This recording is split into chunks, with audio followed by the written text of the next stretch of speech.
नमस्कार साथियों, उत्तराखंड की आवाज में आपका स्वागत है और मैं हूं आपका साथी कैलाश सुयाल।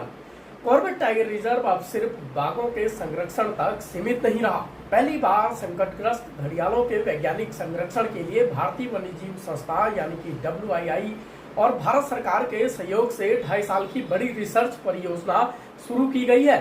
इस अध्ययन में घड़ियालों की आबादी, प्राकृतिक आवास और नेस्टिंग साइट्स का वैज्ञानिक विश्लेषण किया जाएगा ताकि भविष्य में इनके संरक्षण के लिए प्रभावी रणनीति तैयार की जा सके। विश्व प्रसिद्ध कॉर्बेट टाइगर रिजर्व में अब सिर्फ बाघों के संरक्षण पर ही नहीं बल्कि संकटग्रस्त घड़ियालों के वैज्ञानिक संरक्षण पर भी बड़ा अभियान शुरू हो गया है। भारतीय वन्यजीव संस्थान और भारत सरकार के सहयोग से शुरू हुई ये शोध परियोजना अगले 2.5 सालों तक चलेगी, जिसके जरिए घड़ियालों के आवास, आबादी और नेस्टिंग साइट्स का गहन अध्ययन किया जाएगा। विश्व प्रसिद्ध कॉर्बेट टाइगर रिजर्व अपनी समृद्ध जैव विविधता के लिए देश दुनिया में जाना जाता है।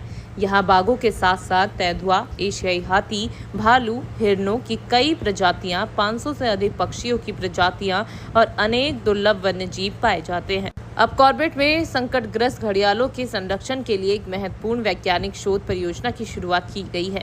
कॉर्बेट टाइगर रिजर्व के निदेशक डॉक्टर साकेत बडोला ने जानकारी देते हुए बताया कि भारत सरकार और भारतीय वन्यजीव संस्थान के सहयोग से ये विशेष अध्ययन शुरू किया गया है। इस परियोजना का उद्देश्य घड़ियालों के प्राकृतिक आवास की मैपिंग, उनकी वास्तविक आबादी का आकलन और नेस्टिंग साइट्स का वैज्ञानिक विश्लेषण करना है ताकि भविष्य में उनके संरक्षण के लिए प्रभावी रणनीति तैयार की जा सके। उन्होंने बताया कि शोध के दौरान ये भी अध्ययन किया जाएगा कि घड़ियाल किन स्थानों पर अंडे देते हैं, उन नेस्टिंग साइट्स पर क्या खतरे मौजूद हैं और उनके संरक्षण के लिए किन उपायों की आवश्यकता है। इससे घड़ियालों के प्रजनन और उनके प्राकृतिक आवास को सुरक्षित रखने में मदद मिलेगी। डॉक्टर बडोला के अनुसार हाल ही में किए गए सर्वेक्षण में कॉर्बेट टाइगर रिजर्व में करीब 150 से 200 घड़ियाल दर्ज किए गए हैं, जिनमें नर, मादा और बच्चे सभी शामिल हैं। वहीं उपलब्ध नवीनतम आंकड़ों के अनुसार कॉर्बेट क्षेत्र में 197 मगरमच्छ, 183 घड़ियाल और 161 ऑटर्स भी मौजूद हैं, जो यहाँ की समृद्ध जलीय विविधता को दर्शाते हैं। उन्होंने बताया कि इस परियोजना के तहत मानसून से पहले पहला सर्वेक्षण पूरा किया जा चुका है, जबकि दूसरा सर्वे बारिश समाप्त होने के बाद किया जाए। देखिए, कॉर्बेट टाइगर रिजर्व की एक बहुत जो विशिष्ट प्रजाति है, जो स्पीसीज जो पाई जाती हैं, उसमें घड़ियाल भी हैं जो कि क्रिटिकली एंडेंजर्ड हैं। परंतु रामगंगा जो हमारे रिवर है, उसमें कई जगह पे घड़ियालों की अच्छी पॉपुलेशन पाई जाती है। हमारे द्वारा भारत सरकार के और WI के साथ मिलके एक प्रोजेक्ट घड़ियाल चलाया जा रहा है भारत सरकार द्वारा। उसके अंतर्गत कॉर्बेट टाइगर रिजर्व में हम 3 बेसिक मुद्दों पे उस पर रिसर्च कर रहे हैं। पहला तो उसके जो वासस्थल हैं उनका मैपिंग की जा रही है। दूसरा, उनकी जो पॉपुलेशन है उसके बारे में पॉपुलेशन एस्टिमेशन, पॉपुलेशन का स्ट्रक्चर, ये सारी चीज़ें की जा रही हैं। और जो तीसरा है वो ये देखा गया है कि जो कॉर्बेट टाइगर रिजर्व में जो नेस्टिंग होती है घड़ियालों की, वो नेस्टिंग साइट्स कहाँ पर है और नेस्टिंग में किस तरह की प्रॉब्लम आ रही है।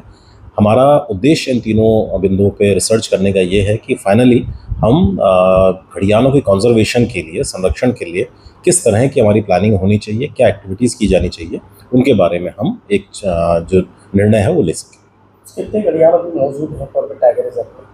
कॉर्बेट टाइगर रिजर्व में जो हमारी लास्ट गणना हुई है उसमें 150 से लेके 200 के बीच में घड़ियाल जो हैं वो पाए जाते हैं। परंतु इसमें कुछ बड़े हैं, फीमेल, मेल और बच्चे भी हैं। तो ये सारी हमारी जो है ये पॉपुलेशन स्ट्रक्चर बनाता है। जो ये शोध है ये WI के साथ प्रारंभ किया जा चुका है। बरसात से पहले एक सर्वे किया गया है, दूसरा सर्वे बरसात के बाद किया जाएगा और ये शोध लगभग 2 से 2.5 साल पूरे क्षेत्र में चलेगा। ये शोध करीब 2 से 2.5 सालों तक चलेगा और इसके निष्कर्ष देश में घड़ियाल संरक्षण की भविष्य की योजनाओं के लिए आधार बनेंगे। कॉर्बेट टाइगर रिजर्व के कोर क्षेत्र से होकर बहने वाली रामगंगा नदी घड़ियाल, मगरमच्छ और ओटर्स जैसे दुर्लभ जलीय जीवों का महत्वपूर्ण आवास है।